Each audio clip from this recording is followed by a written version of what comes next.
The knowledge of Islam is precious like gold, because keys to success this knowledge does hold. The knowledge of Islam is precious like gold, because keys to success this knowledge does hold. Alhamdulillahi Rabbil Alameen wa salatu wa salamu ala Sayyidil Mursaleen. Amma ba'd fa'a'udhu billahi minash shaitanir rajim. Bismillahir Rahmanir Rahim. As-salatu wa salamu alayka ya Rasulallah wa ala alika wa ashabika ya Habiballah. As-salatu wa salamu alayka ya Nabiyallah wa ala alika wa ashabika ya Noorallah. Our beloved Prophet sallallahu ta'ala alayhi wa sallam has stated, anyone who recites once durood upon me, Allah Azza wa Jal will send 10 mercies upon him. Sallu ala al-Habib sallallahu ta'ala ala Muhammad sallallahu alayhi wa sallam. Dear viewers of Madani Channel, it is stated that there was a woman. She cooked curry for her husband, and by mistake she put lot of salt in that curry. After a while, her husband came and sat for eating, and on the very first morsel, he got angry. But all of a sudden, he got peaceful as well. He thought that this is mistake of my wife, but I also make lot of mistakes in my life. What if on the day of judgment, Allah Azza wa Jal gets angry upon me because of those sins which I have committed in my life? So after thinking in this way, he got calmed. It is said that years after years passed, and then one day that person passed away. Someone saw him in his dream and asked him, what did Allah Azza wa Jal do with you? He said that I was sinner and I had committed lot of sins in my life. The torment was about to catch me, but Allah Azza wa Jal said, "O my bondsman, once your wife put a lot of salt in curry by mistake, and you got angry, but still you didn't do anything with her. So because you forgave her, I am also forgiving you." Hazrat Abu Huraira radiyallahu ta'ala anhu narrates that our beloved Master sallallahu ta'ala alayhi wasallam said, there are 3 qualities if found in a person, Allah Azza wa Jal will send him by His mercy into paradise, and his accountability on the day of judgment will be conducted in a very easy way. Sahaba Kiram alayhim ridwan inquired as to, Ya Rasulallah, what are those 3 qualities? Aqaid Alam sallallahu ta'ala alayhi wasallam replied, you shower your favors even upon that person who deprives you. You mend your ties even with that person who cuts ties with you.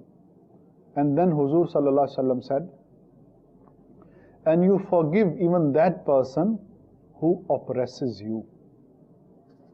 Hazrat Sayyidina Musa Kalimullah ala Nabiyina wa alayhi salatu wassalam asked from our Rabb Azza wa Jal that, O Allah Azza wa Jal, who is the most honorable person in your sight?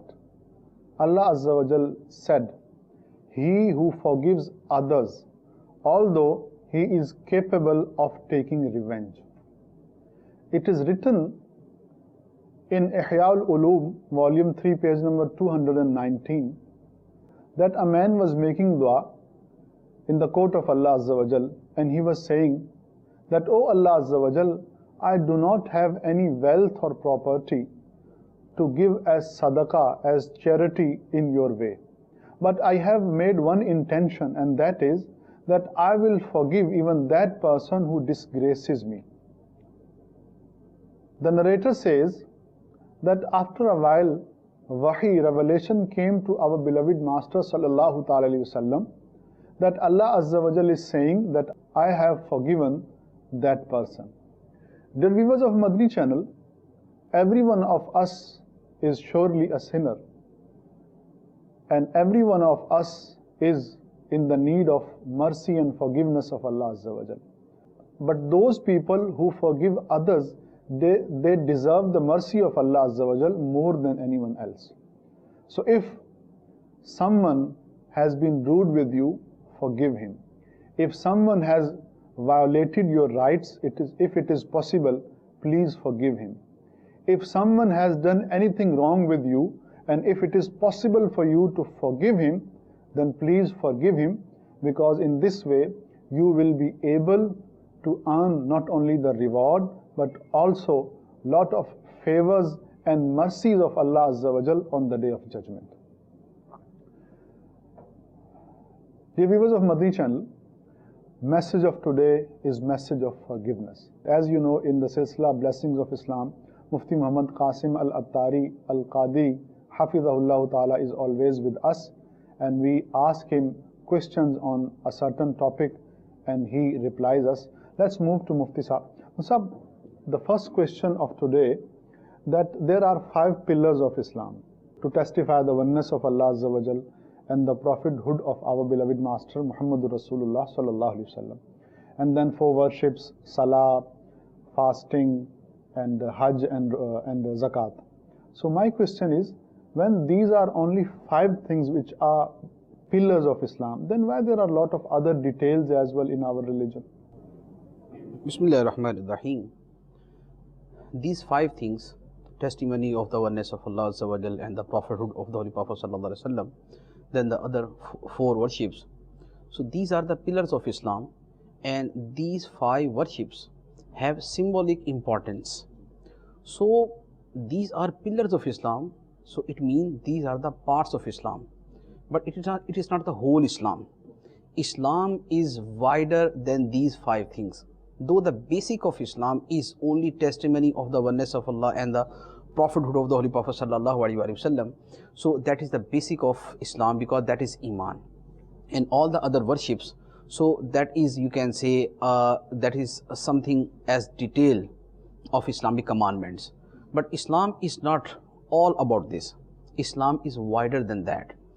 And as in Hadith, it is mentioned, these are the pillars of Islam. These 5 things are the pillars of Islam. So it means Islam is like a building, and these are 5 pillars of that building. But we know building is not the name of only pillars. Building is the name of pillars and roof and walls and some other things as well. So similarly, Islam is a building. These 5 things are the pillars of Islam, but the building of Islam needs a roof, that needs walls, that needs something as decoration, and that needs something as safety and security. So the remembrance of Allah, recitation of the Holy Quran, and many other things, many other worships are the roof of that building of Islam, are the walls of that building of Islam, and manners and etiquettes, these are the decoration of that building. And abstaining from sins is safety for that building, because if a person doesn't take security measures, so what could happen to that building? That building could be demolished. Any kind of theft can occur into that building. So safety and security of that building is also very important. So that's why these 5 things are the pillars of Islam, and we believe in that because that is the hadith of the Holy Prophet Sallallahu Alaihi Wasallam. But as building doesn't depend only upon 5 or 4 pillars, that needs something else as well. So similarly, the building of Islam needs some other things as well, and those are the commandments of Islam regarding farais and obligations and wajibat, are the commandments of Sharia regarding abstaining from sins, and the commandment of Sharia regarding etiquettes and manners. So when all these things are accumulated in one place, then that would be the complete building of Islam. Acha Musab, but still, I mean, these are called 5 pillars. So pillars are more important than other things. So is it true in the case of these 5 things that these are the most important things in Islam? Yeah, we can say these are the most important things in Islam, because the person who observes these 5 things, the first thing is very important, because that is the seed for the field, and that is the basic, that is the main foundation of the building of Islam, testimony of the oneness of Allah and the Holy Prophet sallallahu alaihi wasallam. But the other four things, so basically as long as a person is attached with these four worships, so he has some meditation, he has some thoughts in his mind regarding his worship and regarding his belief. Otherwise, the person who is away from these four worships, offering prayer and other things, so we observe those kind of people, though they perform other obligations of Islam, but they are considered, and mostly they look like away from the basics of Islam. So that's why that person who observe these four worships, so he is very close to the spirit of Islam and very close to the basic of Islam. Acha Mutsab, I mean, these five things are called pillars. So pillar is a very important part of a building. So what we observe, that if any one of the pillars falls or demolishes, so that building also starts, coming down. So is it true, if any one of these five pillars is lacking from the Islam of a person, so his Islam is in danger? There are many sayings and there are many narrations regarding prayer, regarding performing Hajj. The prayer is a difference between Muslim and non-Muslim. And similarly regarding performing Hajj, the person who has means to perform Hajj, even then he doesn't perform Hajj. So now Allah Azza wa Jal doesn't care that person whether he dies on Islam or Judaism or on Christianity or any other religion. So there are many narrations regarding these worships. So that's why these worships have that kind of importance. If a person doesn't observe these worships, so there might be any inclination in his heart towards disbelief and towards other religion. Acha Mufti Sahab, what we have read in the history books of Islam and in biography of Rasulullah sallallahu alaihi wasallam, that people, they used to come in early days of Islam and they would accept Islam, and within few days they were able to learn the Islam as well. So in those days there were not a lot of details, but now what we are observing, that there are a lot of details as well. So how would you, respond to this question, that in those days there were not a lot of details and now there are a lot of details? I think this is misconception which can come to the mind of people. Otherwise, we know that our religion depends upon Quran and Hadith. Okay, we derive our religion from Quran and Hadith. We learn from these two. Quran and Hadith were found at that time as well, because Quran was revealed that time, and Hadith were said by the Holy Prophet sallallahu alaihi wasallam at that time. So Quran and Hadith is not a small thing. Quran is a big book that is consisting of 500 pages. Okay, 114 surahs and thousands of verses or ayat. Okay, so when Quran is a big book, so how can we say those people were able to understand and learn the whole religion within a few days? Were they able to learn the whole Quran within a few days? Okay, and as far as the matter of a hadith, so a hadith is much more bigger than in size, that is much more bigger than Quran, that is might be 10 times more than the size of Quran. So was it possible for those people to learn the whole hadith within few days? So that's why I think it is only misconception. And the another thing, these phrases of Islam, as these four worships of Islam, the pillars of Islam, the basic of Islam, they were that time as well. And the other obligations of our body and our spirit, our soul, the obligations of our heart, these were the commandments of Islam that time as well. So was it possible to learn all the commandments of prayer, fasting, zakah and Hajj within a few days, and the other obligations of body and heart? So could they learn within a few days? It is impossible. So basically, what was the difference? What was the difference? Because those were the early days of Islam. That was the beginning of Islam. That's why the people came to the Holy Prophet sallallahu alaihi wasallam and they learned some basics of Islam.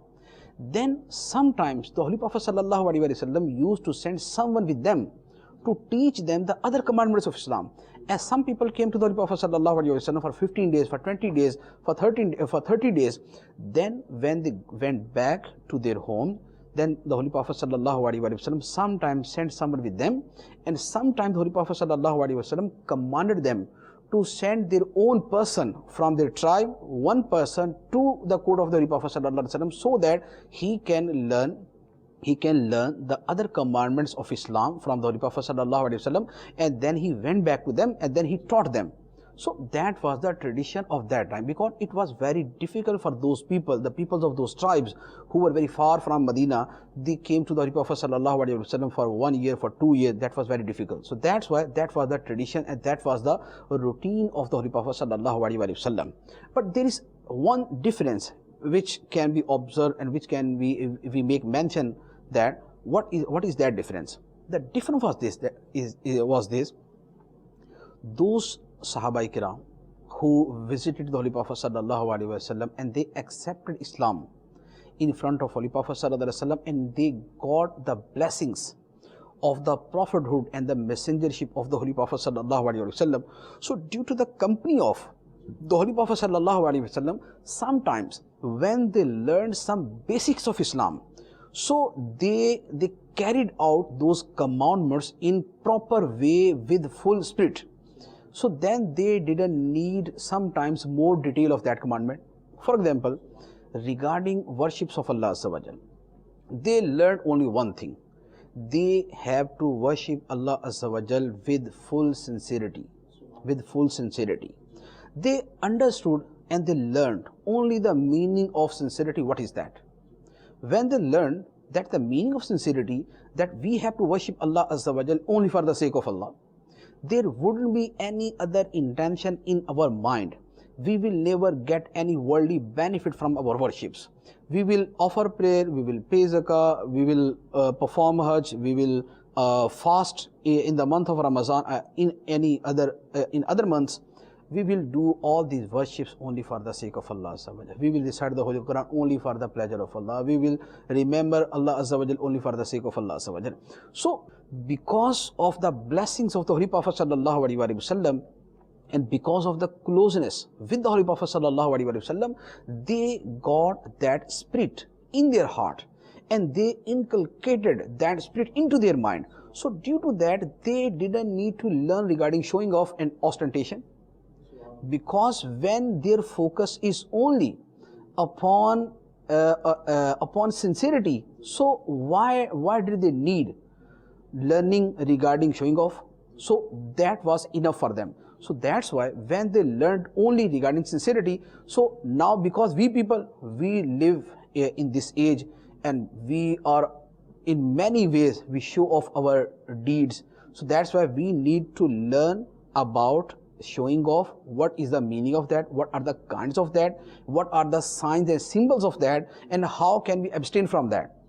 So we are in the need of learning that whole knowledge. But those people, because their focus was only upon sincerity, so if anyone follows those people in that way, he focuses upon only sincerity and he doesn't think about showing off and about any other bad intention, he doesn't need to learn regarding showing off and ostentation. So what is that? So basically, because their focus was only upon that, so that's why that one thing was enough for that. Now we need knowledge 10 times more than them, but the one portion of knowledge was enough for them regarding sincerity. Similarly, in the matters of human rights, in the matters of the rights of people, they learned a few things, that we will never consider any person as inferior to us. Every person, if he is Muslim, then he is better than us. And we will never consider any person inferior and mean and worthless. So when they learn that thing and they learn some other thing, what? We will never get any envy regarding any person. We won't be jealous of any Muslim. So they learned only these 3 or 4 things. We will never tease any person. We will never irritate any person. So they learned only 4 things. Then they carried on these 4 commandments in full spirit. After that, they didn't need to learn regarding the rights of neighbor, regarding the rights of their colleagues, regarding the rights of other people, regarding the rights of their fellow travelers. So they didn't need to learn all those commandments.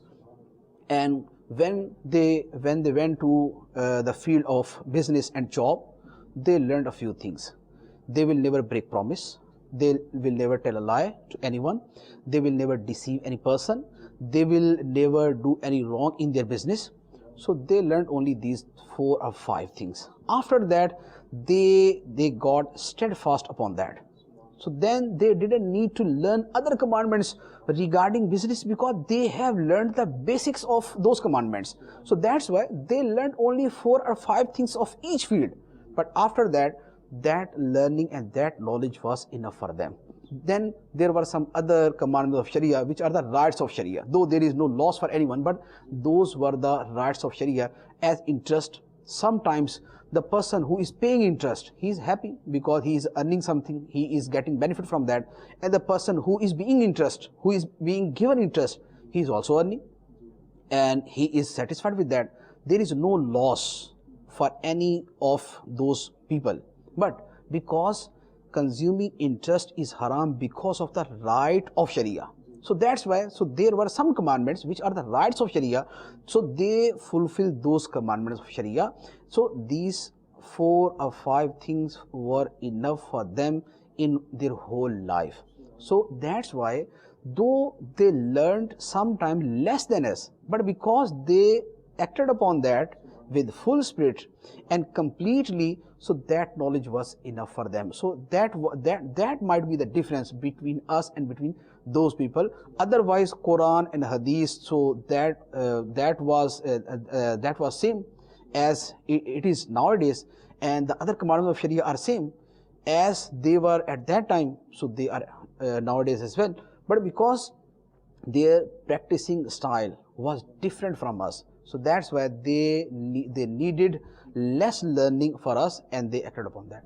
Subhanallah, what a beautiful answer. Dear viewers of Madani Channel, very simple thing, that they had lot of amal, action. That's why they didn't need lot of knowledge. And we today have lot of knowledge, but unfortunately we don't have lot of actions. May Allah Azza wa Jal give us tawfiq to be practicing Muslims. And then Mufti Sahab also made mention of 4 things, the 4 habits of Sahaba Ikram. One of them was that they never thought about anyone that he is inferior to us. It is written, I read somewhere in a book that a Buzurg was asked that you are very humble, and when you are dealing with other people, your humility is very visible. So what is the reason? Opening the secret behind his humbleness, he said that if anyone who is elder than me comes to me, so I think that because he is elder than me, so he must have started the good actions before me, so his good actions, his virtues are more than me. And if anyone who is younger than me in age comes to me, so I think that he is younger than me, and that's why his sins are also less than me. And just because of that, I treat him very kindly and I become very humble in front of him. Dear viewers of Madani Channel, it's all about your mindset. When you think that you are sinner, you become humble. But when you think that you are pious, then shaitan puts ujb, vanity, and some sort of arrogance in your heart, and then you end up wasting your actions. May Almighty Allah Azza wa Jal give us tawfiq to have sound mindset, which will make us beloved of Almighty Allah. Mufti Sahab, religion, Islam, was not so difficult. Some people, they say, Islam was not so difficult in early ages, but as time is passing, so Islam is becoming very difficult. So is it true? I think that is another misconception which should be removed from the minds of Muslims. Otherwise, what was easy in that time and what is difficult in our age, if we compare the commandments of that time with the commandments of our time, so there wouldn't be any difference. For example, our farais, our obligations, the 4 worships of Islam, if we take offering 5-time prayers, so 5-time prayers in every season, in every weather, in every month, in the whole year, offering those 5-time prayers is not easy. That was difficult that time as well as nowadays. But the people of that time, they offered, and the people of this time are saying that is very difficult to offer. Okay, there is no changing in offering prayer. Offering prayer with congregation, and might be there are many convenience and comforts nowadays. Because for example, in many masajid, in summer season AC is installed in our masajid. In winter season there is heater in our masajid. And what is available in masajid? And the masajid are in every locality, in every street. So the people can go there within 1 minute, 2 minutes. But in that time, the people went to masjid in 15 minutes, in 20 minutes. But they used to go to masjid. So in offering prayer, there is no difference. Might be there is difficulty was that time, not nowadays. And offering Zuhr prayer in summer season with congregation in masjid, that is very difficult. And that was that time as well as this time. And similarly, offering Fajr prayer and Isha prayer in winter season and making wuzu with cold water in winter season, that is very difficult. Okay, paying zakat for that person who is too much wealthy, 25 million rupees is the zakat of that person who has 1 billion rupees. 1 billion. Okay, because 2.5 is zakat. So paying 2.5 to 25 million rupees is very difficult for that person who is very healthy and who is very wealthy and rich person.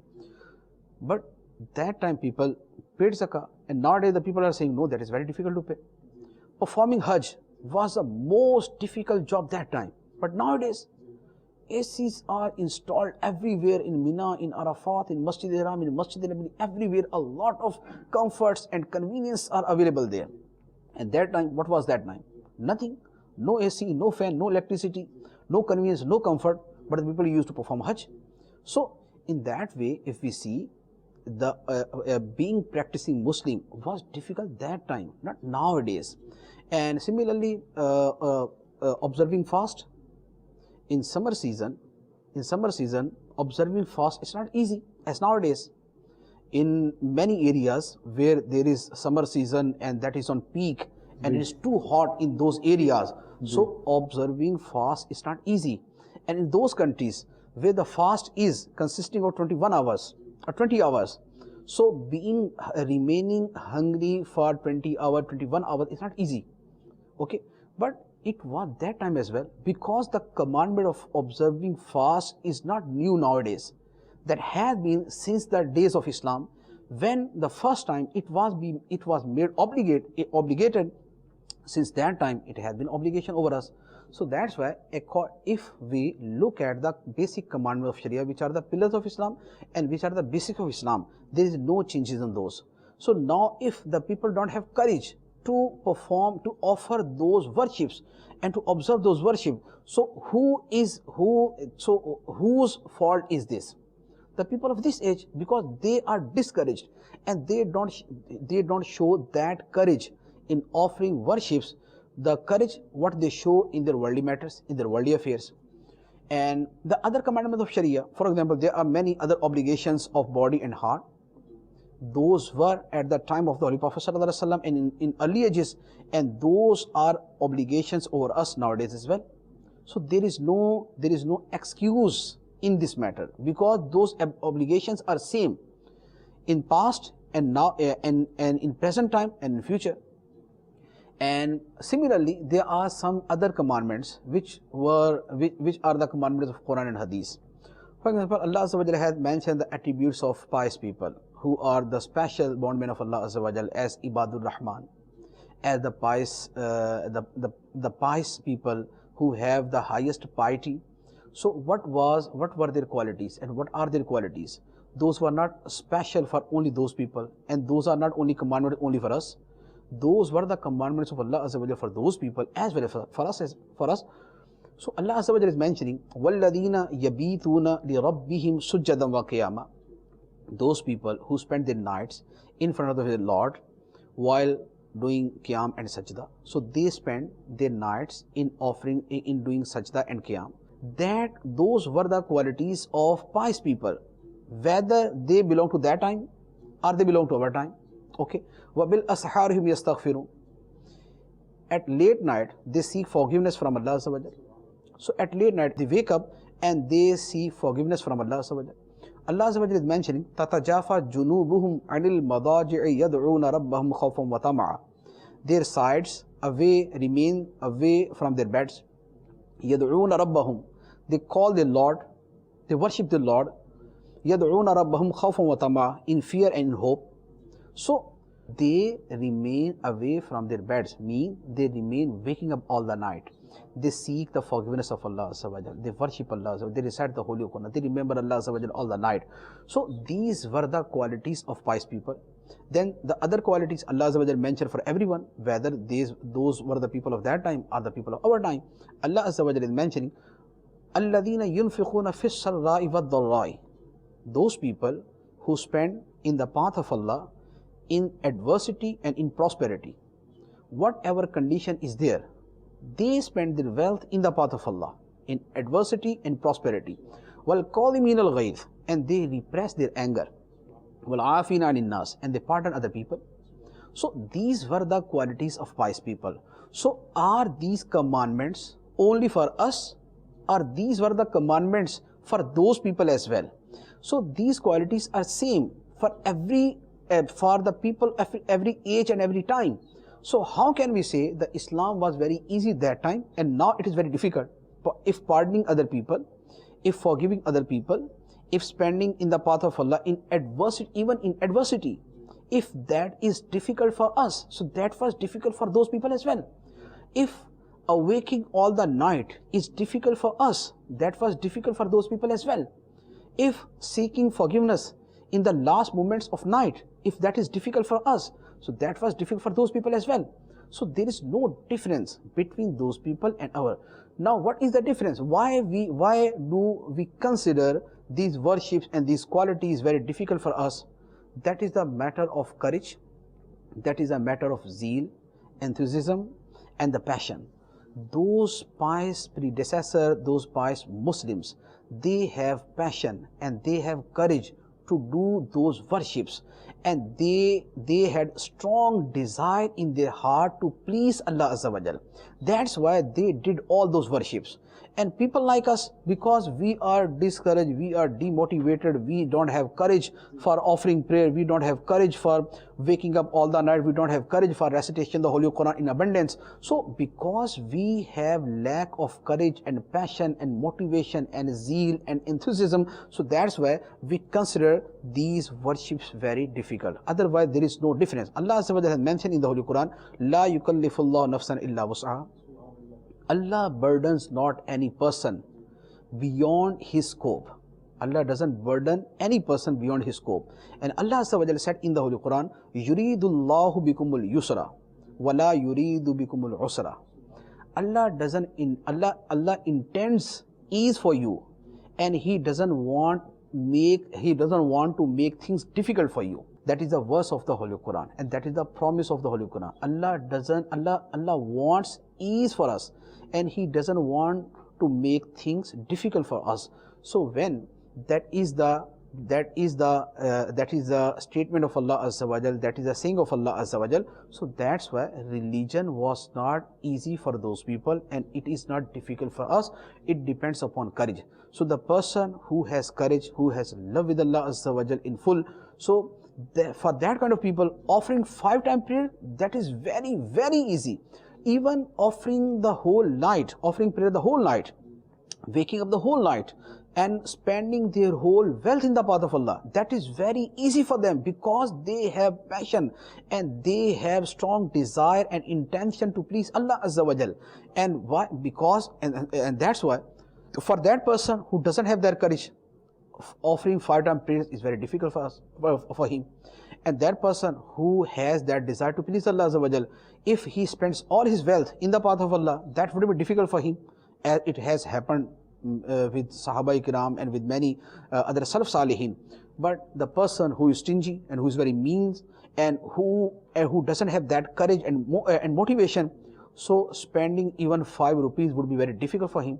His soul will go out of his body if he spent 5 rupees in the path of Allah. So the matter depends upon courage and motivation and love with Allah Azza wa Jal. That's why our awliya kiram, our pious predecessors and Salaf Salihin, they emphasize upon the love with Allah Azza wa Jalla. They put emphasis only upon that because they know when we increase that love in our heart, every difficult things would be easy for us, because then we bear that difficulty for the pleasure of Allah. And when we know that we are bearing that difficulty, we are facing that difficulty for getting the pleasure of Allah Azza wa Jal, and Allah Azza wa Jal will get pleased with us when we face these difficulties. We observe fast in summer season, we perform Hajj in summer season, and we offer prayer at night, and we offer Zuhr prayer in congregation in summer season, and we offer Fajr prayer and Isha prayer with congregation in winter season. So all these difficulties would be easy for us, and we will face all these difficulty because in our mind, there in our hearts, there will be the love of Allah, and there will be the passion and intention to please Allah Azza wa Jal.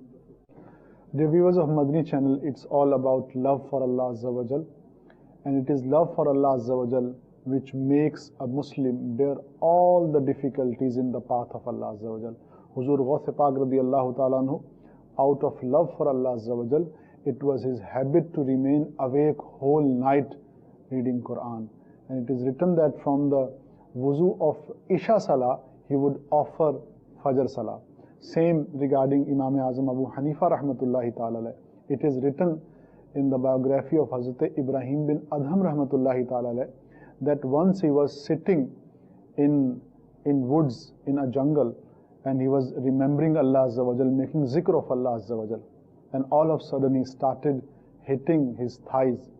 So when he was asked that what is the reason that you are hitting your thighs, he said, the spirituality, the delight, the spiritual state of ecstasy which I am enjoying, kings of this time, in spite of having large kingdom, lot of fortune and wealth and property and servants around them, still they are deprived of this peace of heart and mind and this tranquility.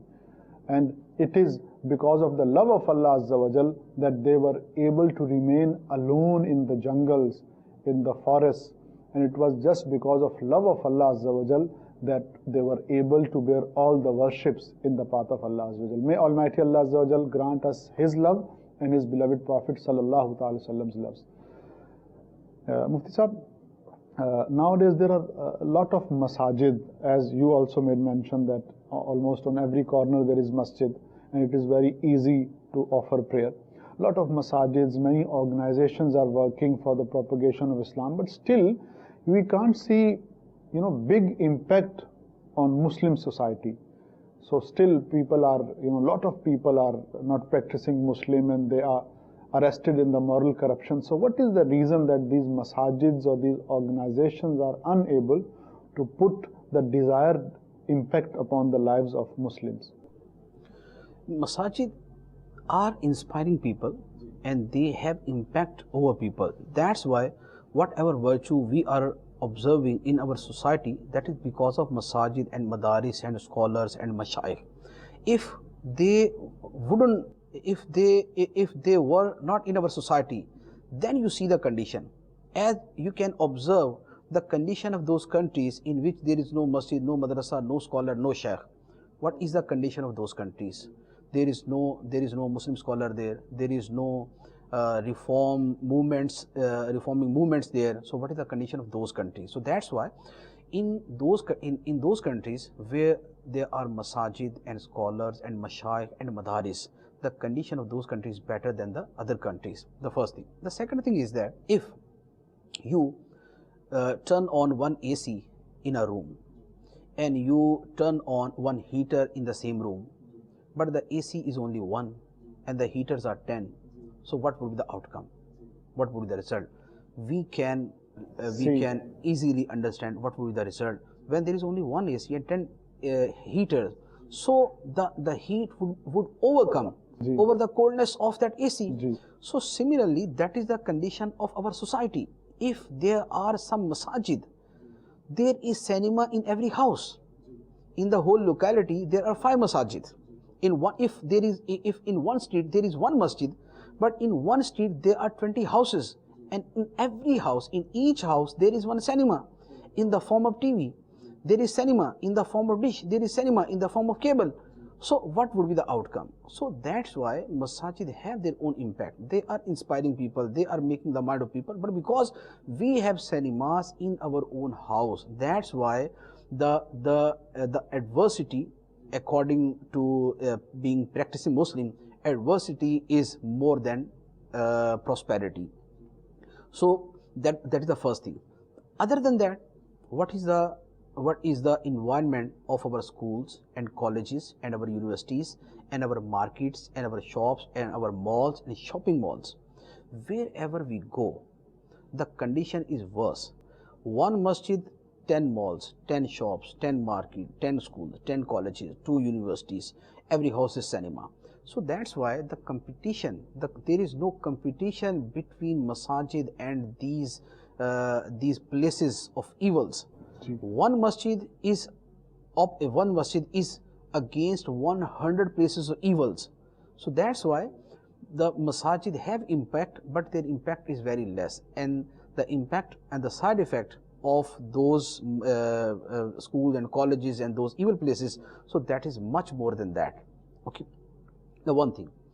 And other than that, there are many movements, there are many organizations which have been organized and formed only for creating disorder in the minds of Muslims. How many organizations, how many movements, they are working only for that purpose. So they are creating disorder and turmoil in the minds of people. They are misguiding the people. So these organizations are more than those organizations who are working for the reforms of Muslims, which are working for the reforms of Muslims. And other than that, nowadays another problem is this that there are many scholars, in the name of scholars, they are misinterpreting the teachings of Islam. So as a few days ago, I listened to one person, he was speaking regarding Taraweeh. So he was asked regarding Taraweeh, was it the sunnah of the Holy Prophet sallallahu alaihi wasallam? Is it the sunnah of the Holy Prophet sallallahu alaihi wasallam? So that fool person was saying that Taraweeh is no prayer. Taraweeh is not a prayer. That is not special prayer. There are only 5 prayers. So that was only special for the Holy Prophet sallallahu alaihi wasallam, and that was tahajjud. Rasulullah sallallahu alaihi wasallam was ordered to offer tahajjud prayer, as Allah mentioned in the Holy Quran, وَمِنَ اللَّيْلِ فَتَهَجَّدْ بِهِ نَافِلَةً لَكَ. So that was the routine of the Holy Prophet sallallahu alaihi wasallam, offering tahajjud prayer. And some people, they followed the Holy Prophet sallallahu alaihi wasallam. Then the other people made that as a tradition among them, and they started offering Taraweeh. That person is considered as Muslim. That is the mentality of these people. So when these kind of people are misguiding people in the name of Islam, in the name of the Sunnah of the Holy Prophet sallallahu alaihi wasallam, so how can people be guided in proper way?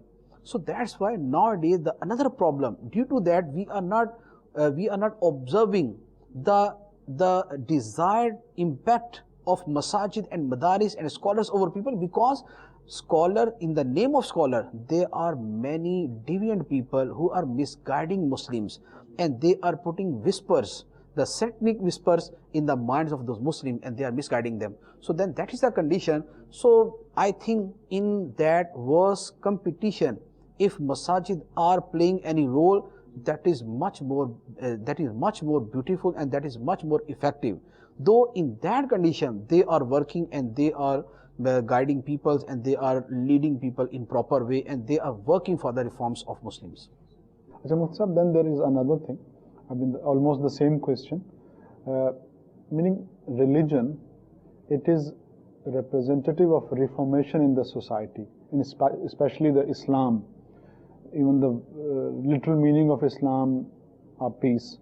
So when Islam represents reformation, and then reformation of the character of the Muslims, but in spite of this aspect of Islam, this quality of Islam, still we see that Muslims, most of them, are not practicing. So what is the reason? We observe, really it is true that we observe many evils and many problems in our society, particularly in Muslim society. But the reason is not to follow Islam. Why? Because I would say Islam is like a prescription. If the best prescription is available for us, and we take that, we put that in our pocket, and we keep that with us every time, from morning to evening, evening to morning, and we never act upon that, we never follow that prescription, will it work or not? It is obvious it won't work. So similarly, the matter of Islam is a prescription. That is entire guidance, that is total guidance in every aspect of life, in every walks of life. But the problem of Muslim is this, that they don't follow that prescriptions. They are very far from that. Otherwise, if we recite the Holy Quran with understanding and with consideration and concentration, and we follow a few commandments of Quran, not all the commandments is something else. If we follow only a few commandments of the Holy Quran, our society will get better, that will get reformed. In which way? As I would say, Allah Azza wa Jalla has commanded us regarding our parents. وَبِالْ وَالِدَيْنِ إِحْسَانًا. Do good with your parents. Now if we follow this one commandment of Quran and we do good with our parents in every aspect of life and in every age of our parents, then what would be the outcome of that commandment, that following and that practice? Our parents would be happy with us, they would be satisfied with us, our house would be full of happiness and comforts and satisfaction. And Allah Azza wa Jalla has commanded us regarding wives, وَعَاشِرُوهُنَّ بِالْمَعْرُوفِ. Live with them honorably. Live with them honorably means you give honor to them, they should give honor to you. You should fulfill the rights of them, they should fulfill your rights. So what would be the result? Because in Al-Hadith, the Holy Prophet ﷺ had mentioned the rights of husband and wife. What are the rights of wives over husband and what are the rights of husband over wives? Allah Azza wa Jalla said in the Holy Quran, وَلَهُنَّ مِثْلُ الَّذِي عَلَيْهِنَّ بِالْمَعْرُوفِ. There are rights for women over their husbands. There are rights for women over their husbands, and husbands have rights over their wives. Means on the both sides there are some rights, there are some duties, there are some responsibilities, though they have some other things as well, but they have rights. So the husband has to fulfill the rights of his wife and the wife has to fulfill the rights of her husband. So if we follow only this one commandment of Quran, so what would be the environment of our house and what would be the environment at the end of our society? That will totally change. And Allah Azza wa Jalla has commanded us regarding our neighbors, wal jaril junub, and that is in a sequence, do good with your neighbors. So there are many rights of neighbors. If we fulfill those rights, so our behavior, if our behavior with our neighbors is very good, so what would be the environment of that street and of that locality? Everyone would be satisfied with the other and no one will irritate and tease to other. That would be the outcome. Allah Subhanahu wa Ta'ala has commanded us regarding the common people, وَقُولُوا لِلنَّاسِ حُسْنًا. Speak good to people. Speak good to people. Whatever you speak to other people, that would be good. That would be in good way. That would be good behavior. So when our speaking would be good, so everything depends upon our speaking. If one abuses other person, the result would be different. And if someone is behaving other people in good way and he speaks politely, he politely with humbleness to other people, the result would be different. And Allah Azza wa Jalla has ordered us regarding wealth, regarding the monetary matters, that وَلَا تَأْكُلُوا أَمْوَالَكُمْ بَيْنَكُمْ بِالْبَاطِلِ. Do not consume the wealth of each other in a wrong way. So when one oppresses other person, he snatches the wealth of someone, or steals the wealth of someone, or he does wrong with the wealth of any other person, so the result would be very dangerous. But when he will follow this commandment, La ta'kulu amwalakum bainakum bil batil, never consume the wealth of your own person or other person in a wrong way, means with snatching, with the thieving, and with stealing, and with taking as bribe and consuming as interest. So don't consume the wealth of other people in that way. So then the result would be different. So Allah Azza wa Jal has commanded, Allah Azza wa Jal has given many commandments to us. If we follow those, then thus the Muslim society would be much more better than the society of other people. But because we don't follow even a few commandments of Quran and Hadith, so that's why there is adversity in our society, there are problems in our society, there is inconvenience in our society and discomfort in our society. So that all those problems are not because of following Islam, those are because of not following Islam. So that is why if we change our way of thinking and we follow the commandments of Quran and Hadith, so then the society would change. Subhanallah. Dear viewers of Madani Channel, what a beautiful answer from Mufti Sahab, and it must have removed misconception from minds of many people that it is not Islam because of which we are in trouble. It is because of not practicing upon Islam that entire Muslim nation is in trouble. And then Mufti Sahab was saying that as some people, they have misconception that there are a lot of organizations working, but there is no impact on the society. There is impact on the society, although that is very little, but still, if today you are sitting in front of Madani Channel, it is impact of the movement of reformation, it is impact of the Dawah work, it is impact of Neki ki Dawat that you are sitting in front of Madani Channel, while other people, they might be watching other channels, but you are watching this channel. And then if we are sitting here and educating you, so this is impact of the Neki ki Dawat, and it is impact of Dawat Islami, and it is impact of Islamic reformative movement that we are sitting and educating you. With these words, I make dua that may Almighty Allah Azza wa Jal give you long life with health, and may Almighty Allah Azza wa Jal make all of us practicing Muslim. Ameen, Ameen, bijahin Nabil Ameen. Sallu ala al-Habib sallallahu ta'ala ala Muhammad sallallahu alayhi wa sallam.